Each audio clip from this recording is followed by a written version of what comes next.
Hey guys, Jack here, back with another video. So with Watches and Wonders coming up in just a few weeks, I thought today would be a great time to talk about predictions for 2025 from the watch world.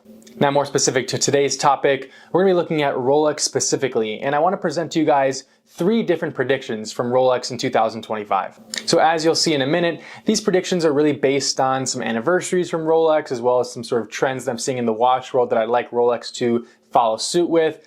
And so without further ado, let's jump right into it. So my first prediction ties into an anniversary. And we all know Rolex is not afraid to leverage an anniversary and make some sort of special edition piece. Now they probably don't do that as much as brands like Omega and Seiko do. And quite honestly, I think they do that a little too much. But again, Rolex is not afraid to do this. And so I want to start off with an anniversary edition type piece.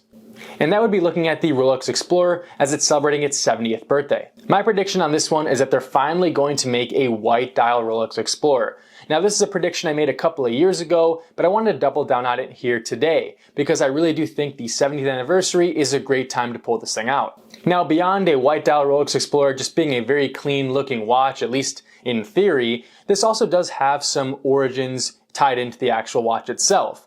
Some of you may know that in 2013, there was a Hodinkee article about a white dial Rolex Explorer. That was the reference 6610, which was a predecessor to the original Rolex Explorer. And so I think with that sort of history tying into it here, that this actually has a decent chance of happening. And again, just beyond the fact that there is some actual history here, it would just be a very clean watch. I think the Rolex Explorer itself, and I'm wearing mine today, is just really, really nice. It's very clean, and it really doesn't have a lot of haters in my opinion, at least from what I've seen. It's hard to dislike a watch that's so basic and yet so classy and sporty. And so a white dial addition to this watch would be, I think, a great fit. It wouldn't be too, over the top or, not fitting of the sort of lineage of the watch, and so I would love to see this, and I really do think this is the year they're going to pull it out. Please let me know in the comment section down below if you guys would like and want a white dial Rolex Explorer. I know this has been on my wish list for a very long time now, and honestly, if they came out with one, I'm not sure what I would do. I probably would try to get one ASAP despite already having the black dial. Now speaking of anniversaries, my second prediction for Rolex in 2025 is leveraging another anniversary, and that is the GMT Master. Now it is the 70th anniversary as well for the GMT Master, and is the 40th anniversary for the GMT Master II.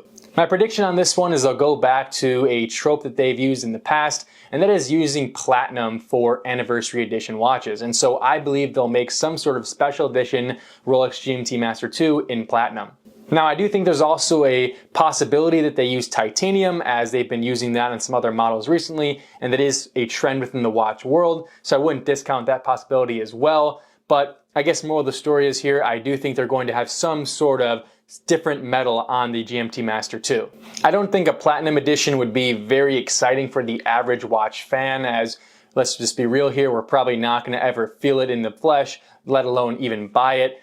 But it is a really cool idea, and I do think a titanium version specifically could be an awesome idea as well, one that may be more reasonable in terms of price point and availability. I put some thought into the different colorways we might see in a special edition version of this watch, but I couldn't really come up with any definite answers. So let me know in the comment section down below what color scheme you'd like to see on some sort of special edition GMT Master II if they make one. Now my last and third prediction for Rolex in 2025 is really the continuation of something they did very well in the past couple of years, and that is leveraging some really exciting and vibrant colors. Now over the last couple of years, Rolex did a really good job sprucing up their catalog and adding some fun colors to the collections, most notably the Rolex Oyster Perpetual line, where it had some awesome colors to choose from that became extremely popular. I think a lot of the watch world was actually very surprised when they did that a couple years ago, because Rolex typically doesn't mess around with really interesting and fun and different colors. Seeing as those fun colors on the OP line was such a great success, I can't help but think that Rolex will try to expand this into other collections. Determining which models will end up getting some more fun colors, if that does actually come to fruition, is definitely a harder task, but I really do hope and predict Rolex does double down on these fun colors. Now again, I know Rolex is going to be successful basically no matter what, but I do think they really picked up a lot of traction with these fun color options that I hope they don't let go of. But those are pretty much my predictions. I really hope that you guys enjoyed this video, and if you did, I would really appreciate it if you can give this video a like and subscribe to the channel. And of course, let me know in the comment section down below what you guys think about my predictions. Do you think they're actually feasible? Do you think any of them will actually happen? And what predictions do you guys have? Leave them down in the comment section below. All right, guys, thank you so much for watching. I'll see you in the next one.